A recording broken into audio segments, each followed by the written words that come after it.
Hello, and welcome to Constructive Conversations, a podcast where we aim to bridge the gap in communications between contractors and customers. Joining me today is Sarah Kirkpatrick, owner and principal designer of Unshelf Designs. Sarah, thanks for joining me today. It's a pleasure to have you. Thank you so much.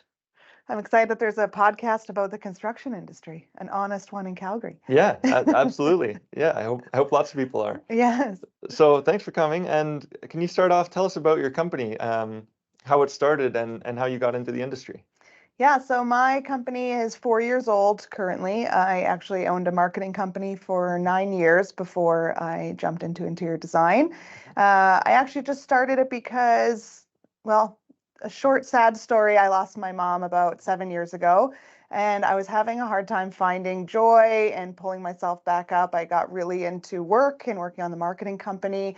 But as I grew that, I ended up putting together, a home office and growing my business, and really found that the spaces that I created around myself had a huge impact on my mental health and how I was healing and what I was going through and the success that I was seeing in my business. So I really just started looking more into that and the spaces that we can grow into. In that time, I also flipped 2 homes. And so I really just sort of came into interior design pretty organically. And thankfully, I had run a business for 9 years, so it wasn't too hard to jump into a different kind of business and something that I was just more passionate about. Oh, that's a great way to start, is organically like that. So it's something that was helping you personally, and then you said, "Oh, I can do this for other people." Yeah, Uh-huh. exactly. Yeah. That's great. So I'm very interested in what you said about how the spaces around you influence your mental health. Mhm. Can you talk about that a little more? Um, I think that it's twofold. Life sometimes gives us lemons, and I think that by creating environments around us at home, we are able to nurture and heal ourselves before heading out into the world. And how you feel in your home is going to be a reflection that you put out into the public. But life also gives you a lot lemonade, and um, you can build the life that you want, and it's sort of like dressing for success. You can style your home and make it feel uplifting to be who you want to be and the lifestyle that you want to have. And whether you have money to do a full construction or not, if you have moments in your home that make you feel powerful, more successful, happier, joyful, whatever it is that you're seeking, then that is just an energy that you're able to take out of the house. And it just all starts there. So I just love the idea of creating a space. Who knows what's happening out the doors when you can come home and feel hugged. That's our big thing. If your house is hugging you when you walk in, you feel that embrace. It heals anything that was outside that door, and it's your safe place. So we want to give people that. Awesome. I like that. The moments in your home. I like that term. Mhm. And then yeah, so that's the idea. You can you sort of said you can improve your home to where you want to be, or you can improve it and then that'll sort of bring you back there as Mhm. as sort of like a reset when you get home, and that's your sanctuary. Exactly. Uh-huh. Yeah. Cool. And there's different places in the house where we focus on different things. We're big onto the bedroom being more of that sanctuary, a place that you relax and spa, and it's your quiet space. But maybe something like your living room is that higher end luxury vibe that you get to walk into and be like, yes, this is great. I'm gonna have my friends over. Like, I'm gonna impress people with this space and make me like elevate your social status depending on what your goals are. But there's different areas of the home that can serve different purposes. It doesn't all have to be just one goal for yourself. Cool. So can you walk us through, what does that conversation look like with someone when you're determining, okay, this is what we're going to do with these areas? Yeah, so I mean, my first question is always, how long are you going to live in this house? Like, Hmm. do we have to consider resale value? I just did a project where we turned a formal dining room into a wine tasting room. So it's not big on resale, but for that client, it was all about, he was going to stay there for a long time. It was more about the entertainment portion and the lifestyle that he wanted. And so, yeah, we started by saying, okay, you're going to stay for a while. So let's really talk about what in your house you want to be able to put out into the world. What do you want to bring in? What makes you truly happy? If you could come home and one room was just everything you wanted it to be, what would that room be? And I don't always get wine tasting like a Tuscan wine cellar, but in this case I did. But yeah, a lot of the times it's a little bit of creative thinking. People aren't used to hearing that. They don't think outside the box when I ask them the question. They're just like, I want to function for my family and look nice. And we have to dig a little bit deeper to find out exactly what that is. And it doesn't have to be extravagant. It can just be a space that's, functional, a couple extra chairs so the kids can all come and have popcorn and all see the TV, and it's just layout changes. So there's just things that we just have to pull out of them on what those dreams are. Yeah. So digging deep into their dreams. Yep. Awesome. And what does your typical job look like, or your sort of your customer? Is it a full scale renovation? Is it just one room? What's sort of the scales that you work in? Yeah, so we do residential redesigns. So I don't engage in new builds or commercial, nothing major construction. It's really about taking what you already have and reloving it. So it can be full renovations, down to, tearing out floors and adding wainscoting and wallpaper and more cosmetic, lots of furniture, decor, styling. So we will do one room if it's a larger room, and we don't really have a minimum, but we have lots of, designer for a day services where we'll just come in for 6 hours and do as much as we can in that day to make it just feel this much better for you. So anywhere from that up to, full guts pretty much. Yeah. That sounds like a fun day. Just sit down for 6 hours and be creative. It is, yeah. And come up with ideas. It is. Awesome. And so we met at the Reno show in Calgary here, where you had a great display. You had 2 rooms like fully set up and staged. Can you talk about those and sort of describe like how you put that type of thing together? Yeah. So that was really a representation of our strength, and what we do is taking some core pieces and how you can make it look totally different. So not changing any structure, keeping everything the same, and just doing cosmetic upgrades. So in that case, we had the same core pieces of furniture and showing how you don't have to change out your couch and your big area rug, things that are more expensive, but you can do a total redesign around them and make it look totally different if your tastes change. So there's ways that we can work with what you already have and give you a totally new look. And yeah, so that one was very kind of a stately wallpaper, paneling, fireplace, like different layout, golds and one certain look. And then the other one was a lot more earthy. We had like a textural wall that was actually a paint with sand in it to look like plaster, and it just was a lot moodier and cozier. And we had people just kind of no official tally, but which one they were more drawn to. And then they were always surprised to hear that some of the furniture was the exact same in there, and just it's so unexpected. So yeah. That's a great way to help people understand you don't have to tear everything apart and start from zero to make substantial changes to how the space feels. Yeah. Awesome. And I love older homes. Like I grew up in an old bungalow, and I like taking those old homes and just giving them new life. And I do that with decor and accessories. I'm always looking for pre-loved items, antiques that I can incorporate in. I think that it gives a space soul. If you just start putting a bunch of new home scents and just brand new stuff in there all the time, it feels more like a show home. It doesn't feel like a home. And so the way I do that with homes and the same way I do that with styling is just trying to incorporate old with new. Yeah. Like a new sustainability without worrying about solar panels and absolutely. Yeah, you don't have to go get newly produced goods. Yeah. Is that something that you do? Like, do you bring a customer with you, or do you get ideas from them and then go out and pick items for them? Yeah, so unless it's the designer for a day, which we go out together, I go out and source everything for them. So I'll come up with a full design plan for the larger design scheme and all the furniture, and then for styling and our accessories, I just kind of do it on my own, having an idea of their style and bring it in at the end. So yeah. Okay, and for the audience members who haven't used an interior designer before, and they might think, oh, I don't have a multi-million-dollar house. I don't need that. I'm not there yet.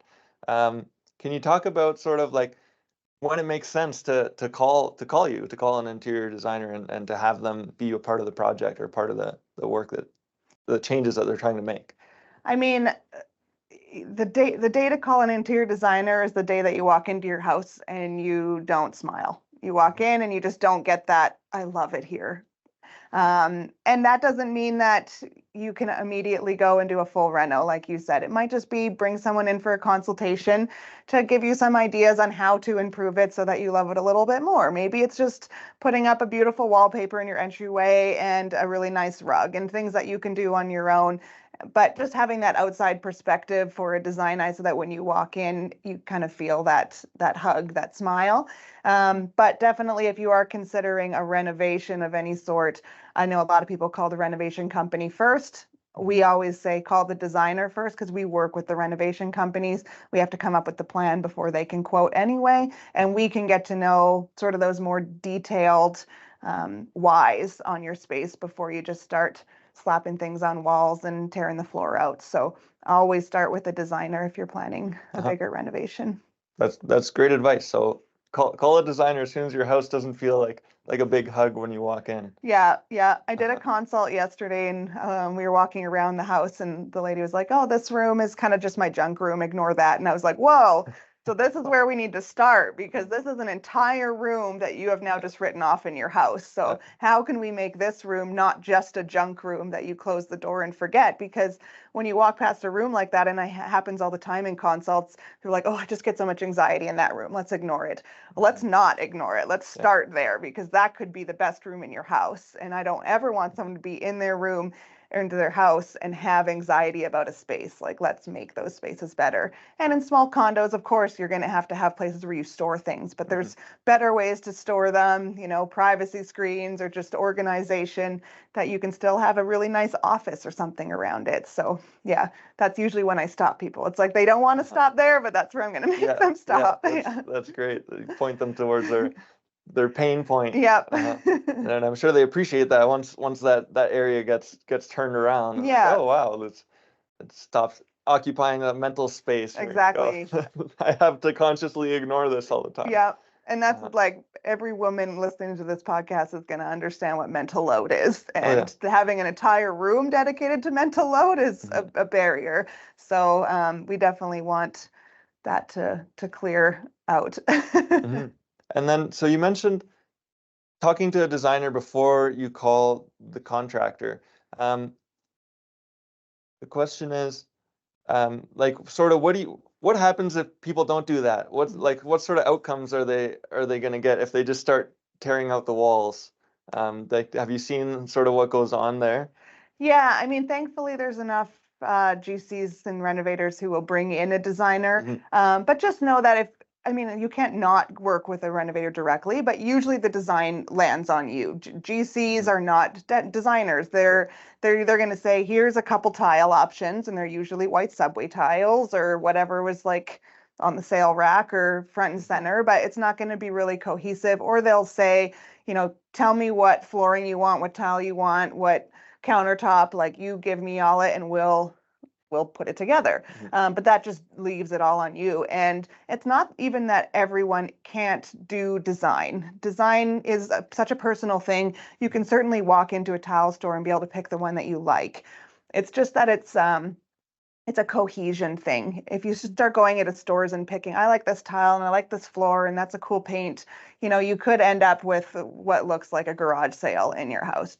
Undertones are very important, especially with paint. If you pick, creamy colors and your couch has like a pink undertone and your countertop has gray veining, but then the walls that you choose have a violet undertone, it's just going to be so overwhelming. So you really have to be able to see the cohesion. And also it's just design fatigue. I mean, how many tile stores are in this city? I could probably tell you because I've been to all of them and it takes days to get around.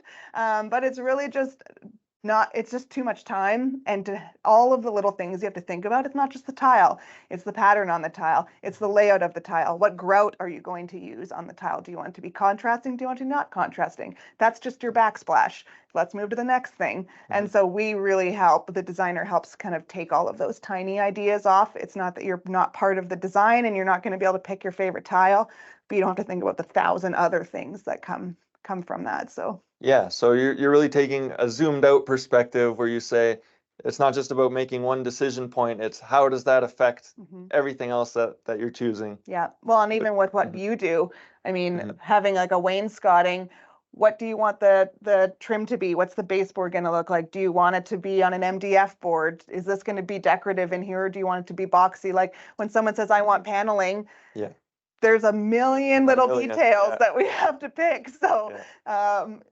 and they're very different looks. If they say they want that and they want this, very different styles. And unless they have the knowledge or have the time to walk through and make those decisions, then they might end up with what they didn't actually envision. So yeah. So do you find a lot of your time is sort of educating about, this is why we have to, pair things together in this way, or sort of make things congruent, and like what do you do sort of to educate your customers in that sense? Yeah, so the way that I work is I will put together one design plan. I have found over time that people are looking for me for my ideas anyway. If I come to them with 3 or 4 design options, they're going to just say, well, I kind of like these ones, but what do you think? So now I just present one idea that I believe is the very best for the space based on the conversations that we've had in the past. And then we just change out a few things. I did a presentation last week where the client what they wanted was more modern than what the house could actually hold. It was a very traditional house with crowns and arches, and the concept board that they gave was very black and white and modern. And I was trying to explain, like, these two things, it's like lipstick on a pig. You can't just put black things into a traditional home and say, yay, we're modern now. And so it has taken a little bit of process to slowly integrate a few things, but show them, while we can have a couple black metal light fixtures, we still need to make sure that the floor tile is classic so it doesn't stick out like a sore thumb. And so sometimes it's a little bit more of a conversation. They wanted just different options. They're like, we don't love this light. Can we have 4 other options? Well, I can't just give you 4 options for this light because that might not match the other 6 things in this space. So instead, I put together 2 other design packages. And I think that's the part that's it's more time for me to put together more design plans, which is fine. I'd want them to make sure that they love it before they invest in it. But it's not just about swapping things in and out, because I can give you 6 options, but then each of those 6 options has to come with its own matching sconce, and that tile doesn't go anymore. And then what did we do in the dining room for a pendant? Is that still going to incorporate and be cohesive room to room? And so sometimes it's a bigger conversation, and clients want to see, realtors would understand, clients sometimes just want to see all the houses before they know they've made the right decision, and that's okay, but it's just going to be a little bit more of a process to get that way. I like that. Now it comes as a package because everything's interconnected, works together. So then they can just look at multiple packages. So you mentioned like you come up with the ideas, and you also said earlier that you'll help the clients avoid design fatigue. Can you talk about like your creative process and sort of where do your ideas come from and how do you generate those? So Instagram. No, I actually do always I open up a Pinterest board for each client, and I just start looking for things and things that I feel vibe. And this is what I recommend clients do. I love when they can send me a Pinterest board with a ton of images that they like. And it doesn't matter to me if they understand. I don't tell them to try to understand how these things will work in a house or how they fit together. If they put 40 images in, I can usually see what the similarities are and what the strings are between those pieces so that I can incorporate those. And then I do the same thing on my own. I start looking through pictures of living rooms, dining rooms, whatever, and pulling things in and then getting ideas. Oh, I don't really like how this room looks, but I love that, there's a slab back with that one, and then the coffee station's a different tile, or, I can pull ideas that way just to start getting it thinking. Instagram is great too for just idea generation. And then I start going to the stores, depending if it's a renovation, going to the tile stores, just getting an idea of what's out there. Me and a few other designers every month do a product knowledge day. So we go to different vendors, 3 different ones in a day, and just get to know what's new, what's coming out in the industry, what's going to be popular, so that we can always kind of stay on top of trends that way. Yeah, and then I just kind of open Canva and start pulling stuff in and see what works together. So it's a little bit, I'm a creative, Yeah. so sometimes it's hard to nail down. Sometimes you're like 2 in the morning. Oh yeah, that quick, Yeah. write it down. Yeah, and it comes So to you. it's a little more organic sometimes, not like a set process, but I do really like to gather all the images and knowledge first. Yeah. Yeah, I think I've seen on Instagram that like that group where you've all been at an event, and Yeah. that's good to stay up to date with the products that are coming out. Mhm. And so talk about sort of like what's new, what's coming out, what's the latest things, trends that you're seeing maybe. Yeah, so I mean, I'm more of a classic designer. I don't Mhm. follow like the trends. So I like to have clients invest in things that'll increase the value of their home, such as built-ins, millwork, wains, like things that are actually going to be an elevation for the home. But we're definitely getting into more organic, natural products. It's been over the last year or two, you'll still have seen it. We're getting away from the stark cold modern into what is termed wabi sabi, which is just like the appreciation of raw natural goods. So you'll be seeing more of the brick, raw brick flooring and backsplashes, which you have to seal, of course, and just softer lines. Lots of the new porcelain countertops have just a beautiful soft watercolor vibe to them, and it's just kind of about creating a warmer experience. Still brasses, warm neutrals. And there's just lots of new technology coming out too. I love lighting, so lots of different lighting options, windows and door options. There's a new product that I'm putting in a client's house for um, a glass door that has the auto frosting for it, and now it's going to be built into the full front, like a front entry door, big piece of glass that they can choose the privacy option for. So love that, because window treatments, front doors, it's either frosted or it's not, or like you don't really have window treatment options. So this is going to be a really nice one. But yeah, there's just to pick the industry, there's a million things coming out. But yeah, it's really exciting to just hear about them. The last PK that I was at, I actually picked the hardwood that we were there for, because I had a project where we were taking out old hardwood, like original hardwood. It unfortunately just wasn't in good shape anymore. I love to keep hardwood if possible, but we had to swap it out for an engineered. The problem is that most engineered hardwood, unless you get into wide planks, which I don't like for a more traditional older home, the narrower planks usually are not as wide. So if you put in an engineered, now you're gonna have to remove all your baseboards down. Your casings that are already pre-cut on your doors have to get recut to drop that extra length. And so this hardwood that I found was a 5-inch with a 3/4 inch depth. And so it was the same as the hardwood. Nice. So we didn't have to change any of that. They had so much millwork already in the house that it was just going to be an absolute nightmare to have to adjust. So I'm very happy. I only learned about it while we were sitting at that PK. She showed a sample. She said it was still on the container and they hadn't even got it off the boat. It's not on the website yet. So we're pretty much the first house in Calgary putting it in, but I wouldn't have known about it had I not gone to that. So that's great. yeah. That's great. And I like you mentioned that the technology that becomes more available, like the frosted walls.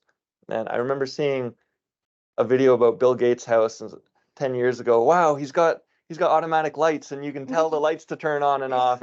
And so like that technology becomes more, affordable and available to everyone else. Yeah, now we all have Philips Hue bulbs. Exactly, yeah. And Alexa's turning everything on everywhere. Can you talk a little bit about like technology? Like what sort of technology do you like to integrate, or have you seen that you like that people and that they might not know is available that they can use? Yeah, so I usually leave the lighting technology to the experts. I kind of give them an idea of what I would like to happen, but I am in no way a techie, so I'll touch lightly on it. Yeah.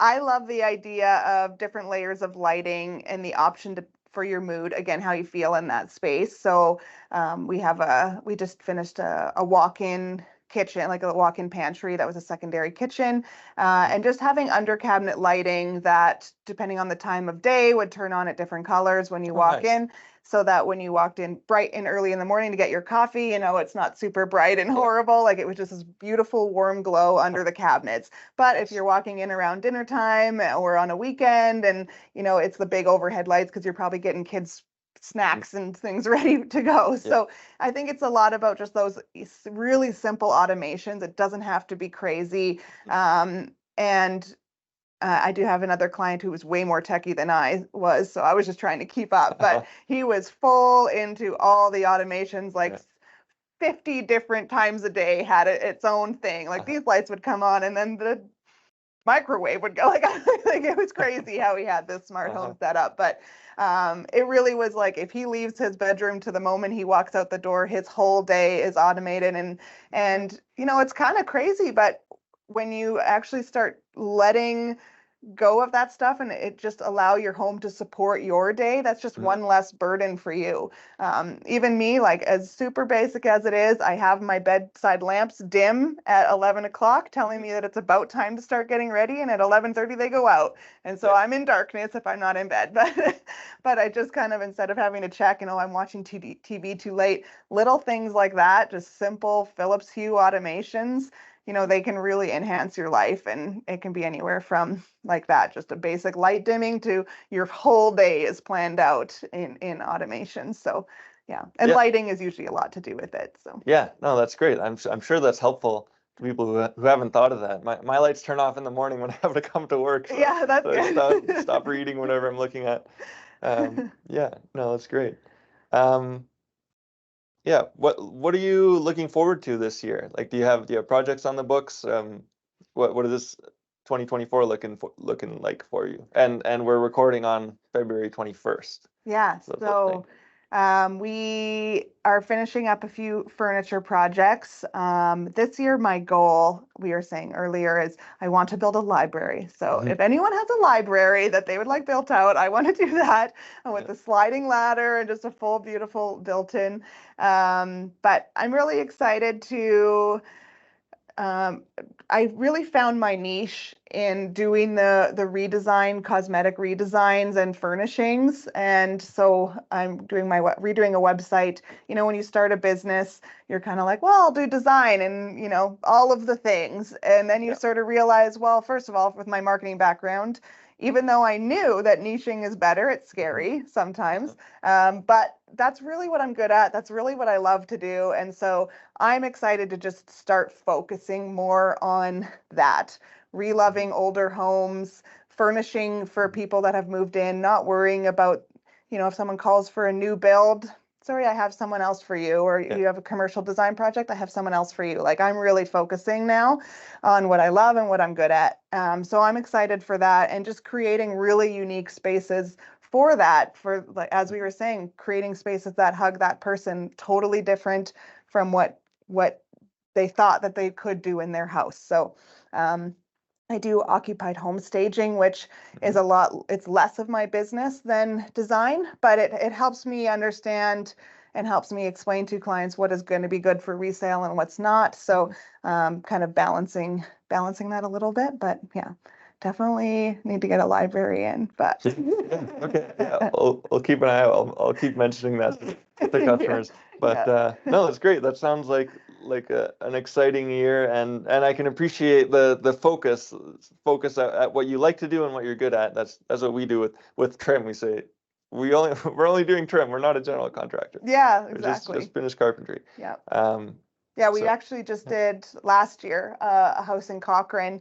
Those older homes, not older, but even like 2010 homes, it's brown, there's dark, it's all dark and brown and little square tiles everywhere. And I had a client that moved from Ontario, and they bought a house that was worth less than they could afford so that they could renovate it and make it their own. And so that's what they purchased. And it just looks so different. What we were able to do we had very similar paneling all up the whole stairwell that went over and up over their bedroom. Nice.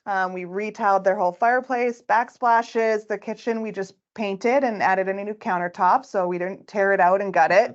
And the before and after photos are like night and day. And just to think that instead of having to build a new house, you can take these older homes and just do a cosmetic change, and knowing that you're purchasing a house, which is why I love working with realtors.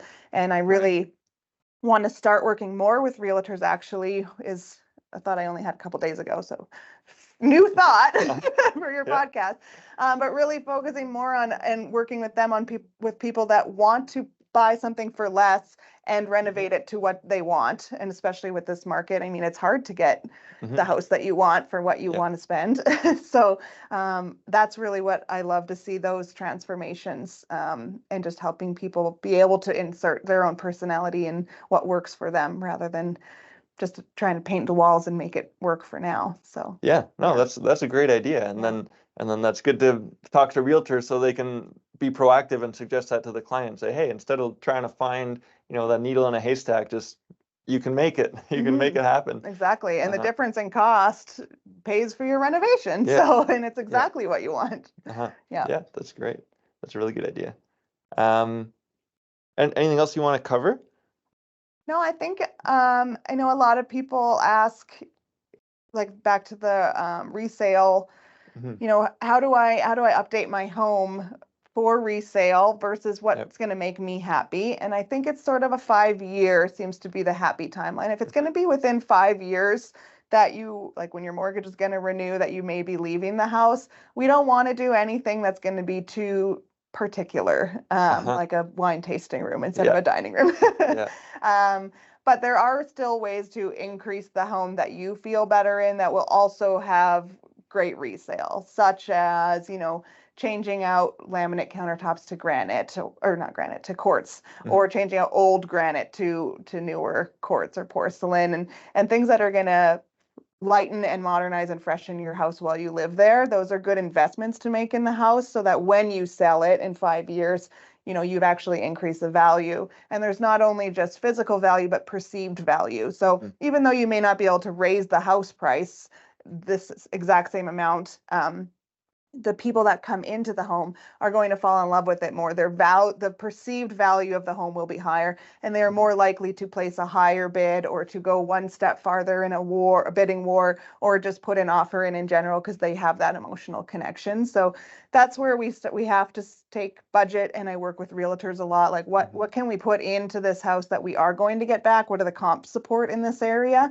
But anything after 5 years, I say make it your own. 5 years is a long time to be in a house. Like you're staying there for a long time, and that you can do a lot in 5 years. Imagine how far you could get if you were in a home that supported your success, that you felt so good about, that when you went out into the world, you just had that extra kick, that extra spark, that extra smile. You felt supported. Your home office that you put some money into really empowered you, and you're successful in your business more so than you thought you could be.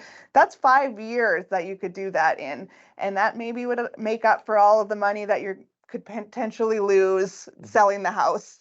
But you were that much happier in the space in that time. So if you're going to be there for 5 years, let's think about what you want to do and what you're going to absolutely love in that. So absolutely. No, that's great. And definitely the value's there. Like if you love the space and it's lighting you up when you come home and when you leave in the morning, and you're happy to be in there, then that's definitely going to be the value. So I think that's a great suggestion. How do you feel in your home?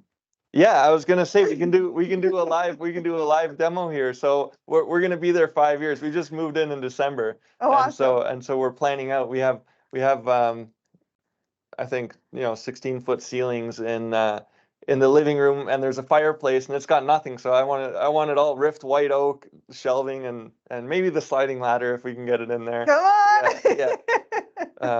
But no, that's definitely to Are you think gonna ahead stay to in 5 years, or you're leaving in 5 years, do you think? Yeah, the plan is to leave in 5 years. Okay. Yeah, so what can we do to uh-huh. increase the value without deterring too many buyers without in the deterring year? people. Yeah. Uh-huh. And Yeah. why are you moving in 5 years? Yeah. So my wife is a resident. She's a doctor, Okay. and she'll be done her residency in 5 years. So chances are we'll be moving. Hopefully to a bigger house then. Yeah. A little more established. Yeah. Okay, makes sense. Yeah, And that's a good thing to think about too, is not only if you're going to be moving, but why you're going to be moving. Is it because you don't think this house is enough for you? Is it, it's good for now, but not maybe forever? And can we make it forever? Or is it too small? Is it something functional or physical? You're going to want kids and then you only have 1 or 2 bedrooms and, whatever it is. If it's a growth thing, no problem. If it's just the design, maybe that's something that we can change because I don't know, the show Love It or List It. They always want to leave and then they see how the house can be. Yeah. And I get that all the time too. When I stage a house, people are like, oh my God, maybe I'll stay. It looks so good in here now. Yeah. And that actually also, don't wait until you're selling to make it look amazing. Yeah, like absolutely. People say that all the time. I wish I had done this 5 years ago when we lived here, and do it then. Like, imagine thinking that 5 years ago. Well, do you want to be thinking about that 5 years from now? Like, this is that time that you can start making yourself feel amazing. And even if it's just one room, if your house is a little bit chaotic and you just don't have the money or the time to worry about it, focus on one room that you can exit into. Close the door and breathe out. Yeah. That's the oasis. And it starts to spread from there. Yeah. No, that's great. And I've heard also that your house isn't really your home until you've addressed, every room, gone in and looked at it and said, okay, is this how we want it to be? Is that something like you'd agree with, or what are your thoughts on that?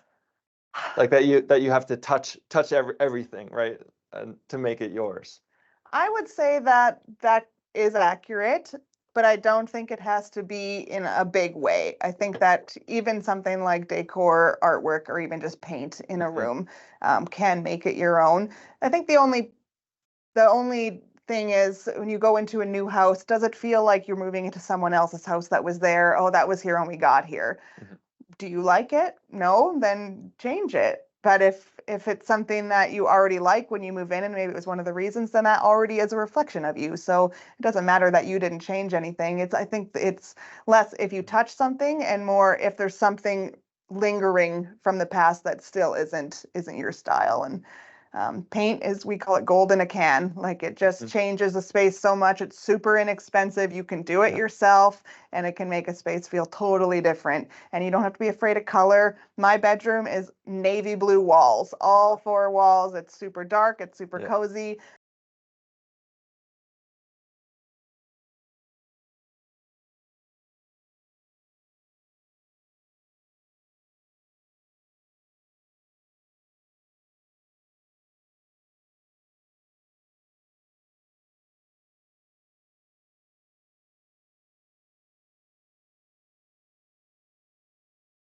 Yeah, cool. And it's easy to undo too. So you can always just change it, paint over. Yeah, exactly. That's cool. Color drenching. Yeah, that's new to me. So yeah, and awesome. that's a big one this year. I think they're talking about it at the Reno show on the stage. But and I love Marketplace, so you don't have to be able to go out and afford crazy things. Like, there's lighting is huge. You're going to move into houses that have, I call them boob lights.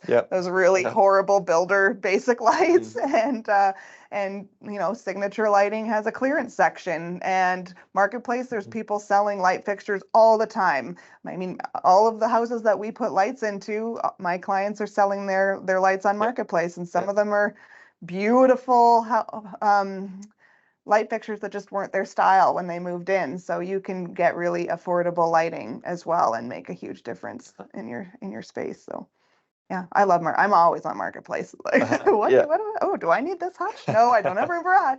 Maybe a client does. Somebody needs this. Someone might need this. I should get it. That's great. Awesome. Okay, and then as we finish off, can you give some tips for our listeners? So, if they want to pick up the phone and after hearing this and say, okay, yeah, I do want to have a conversation with a designer, sort of what are some questions they should ask and sort of to screen and decide who they're going to work with? Um, I mean, you can always ask the process, check their website out. Really, the key is, do you like that person? Like, get on the phone with them, have a discovery call, do a consultation.